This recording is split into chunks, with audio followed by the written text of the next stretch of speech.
결국 이 조사 결과는 담배보다 이 미세먼지가 몸에 더 해롭다는 뜻으로 봐야겠죠. 네, 그렇습니다. 세계보건기구가 올해 인류의 건강 위협 1위로 네. 대기오염, 즉 미세먼지를 선정했습니다. 미세먼지는 폐질환뿐만 아니라 갑작스러운 심정지도 일으킬 수 있기 때문인데요. 제 화면 보겠습니다. 지난달 심장 혈관이 막혀서 스텐트 시술을 받았던 환자인데 미세먼지가 심하다는 굉장히 걱정이 걱정이 많습니다. 되죠. 혹시 그러니까 밖에 나가면 좀 이렇게 수술을 한 부분에 대해서 더 이렇게 맡길 것 같은 느낌도 좀 들고 그렇다. 오늘 오후 거의 심정지 상태로 온 환자의 심장혈관 조영술 사진인데요. 네. 오른쪽 보면 심장혈관이 꽉 막혀 있습니다. 이렇게 심장혈관이 좁아져 있는 협심증을 앓거나 심장이 불규칙하게 뛰는 부정맥 환자는 더 조심해야 합니다. 근데 이제 미세먼지는 이제 우리가 알기로 호흡기에 쌓이는 걸로 아는데 이게 왜 심장이 영향을 받는 거죠? 네, 미세먼지가 몸속 어디에 쌓이는지 국내 동물 실험 결과를 사진 보면서 설명을 드리겠습니다. 네. 네, 사진 보시면 위에 보이는 게 간이고 아래가 콩팥인데 빨갛게 미세먼지가 쌓여 있죠. 미세먼지는 혈관이 있는 곳이면 어디든 침투할 수 있는데 심장은 물론 뇌까지 쌓입니다. 전문가 말 이 들어보겠습니다. 미세먼지 조각들이 혈소판을 활성화시키면서 그것 때문에 혈전이 생기고 여러 가지 심근경색, 뇌졸중 이런 것들이 생기게 됩니다. 미세먼지는 폐질환뿐만 아니라 심정지, 치매 위험까지 높일 수 있습니다.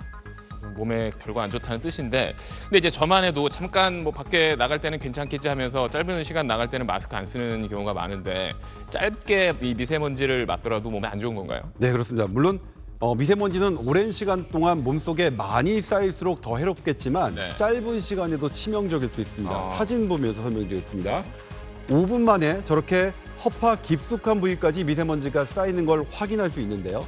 최근 독일 연구에서는요, 고농도 미세먼지가 2~3시간 만에 심장 박동을 불규칙하게 하는 걸 할 수 있는 것으로 나타났습니다. 네. 결국 요즘 같은 때에 기존 질환이 있는 분들은 외출을 삼가는 게 좋겠습니다. 잠깐 나갈 때도 꼭 마스크를 써야겠네요. 네, 그렇습니다. 조동찬 의학전문 기자였습니다.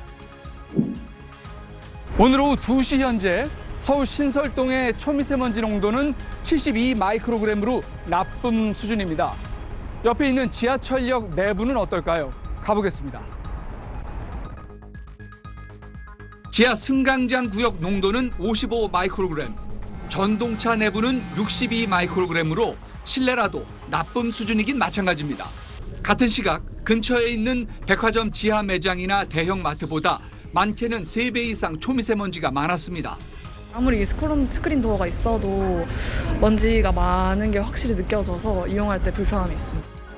외부 기상 상황뿐 아니라 전동차 주행 시 바퀴 등에서 발생하는 미세먼지까지 좁은 터널을 통해 역사로 쏟아지는 데다 자연 환기마저 어려운 구조 탓입니다.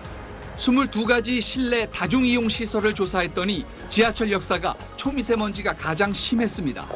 정부는 건강 영향이 더 큰 2.5 마이크로미터 이하 초미세먼지에 이번 대책에 초점을 맞췄습니다. 우선 전동차 측면 등에 집진 장치를 단 전동차를 내년부터 시범 도입합니다.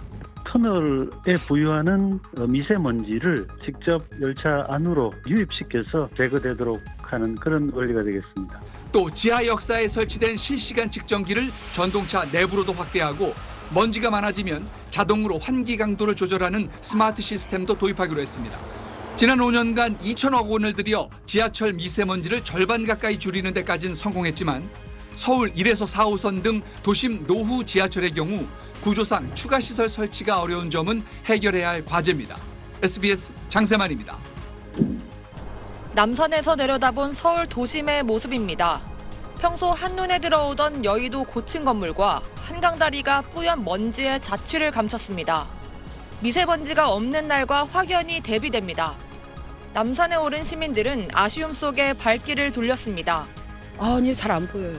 목도 아프고 칼칼하고 날씨도 오늘 해는 나오는데 너무 미세먼지가 많다 보니까는 일상생활도 미세먼지에 갇혔습니다. 장을 보러 나온 시민 대부분은 야외에서도 마스크를 썼고 하루 종일 좌판에서 장사하는 상인들도 고충이 이만저만이 아닙니다. 계속 기침이 나오고 목이 간질간질하면서 제가 원래 안경을 안 끼거든요. 근데 눈도 막 아프고 그래가지고 지금 안경을. 서울은 한때 초미세먼지 농도가 92 마이크로그램까지 치솟아 평소의 5배를 웃돌았습니다. 수도권 대부분 지역에 초미세먼지 주의보가 내려졌고 비상 저감 조치도 시행됐습니다. 미세먼지를 많이 배출하는 사업장은 운영 시간과 가동률 조정에 들어갔고 저감 장치를 부착하지 않은 노후 경유 차량의 운행도 제한됐습니다. 100개 지점의 단속 카메라에 의해 실시간으로 단속되며 위반 차량은 바로 차주에게 모바일 통보 및 과태료 부과 고지를 안내하고 있습니다. 대중교통 마스크 착용 의무가 해제된 날이지만 쉽게 마스크를 벗을 수 없는 하루였습니다. SBS 김봄입니다. 북서풍을 타고 내려온 황사의 영향으로 전국이 잿빛 먼지에 갇혔습니다. 고비 사막과 내몽골 고원에서 발원한 황사가 밤사이 영향을 주면서 수도권을 비롯한 전국 곳곳에서 황사가 관측되고 있습니다. 황사 영향으로 오늘 미세먼지 농도는 전국의 매우 나쁨 수준이 예보됐습니다. 이미 서울의 미세먼지 농도는 세제곱미터당 234 마이크로그램으로 환경 기준치의 2배를 웃돌았고 세종 404, 경북 421, 대구는 504 마이크로그램까지 치솟았습니다.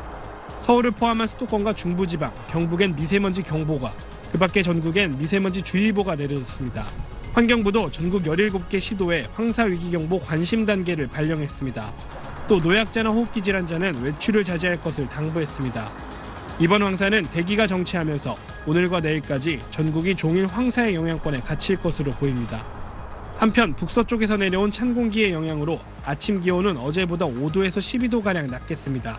오늘 서울의 아침 기온은 5도, 대구 6도 등 전국이 영하 1도에서 영상 9도의 날씨를 보이겠습니다. 갑작스런 기온 변화에 경기 북부와 충남, 전북을 중심으로는 한파주의보가 발효 중입니다. 기상청은 당분간 내륙을 중심으로는 일교차도 크겠다며 급격한 기온 변화에 따른 건강관리에 유의할 것을 당부했습니다. SBS 서동길입니다.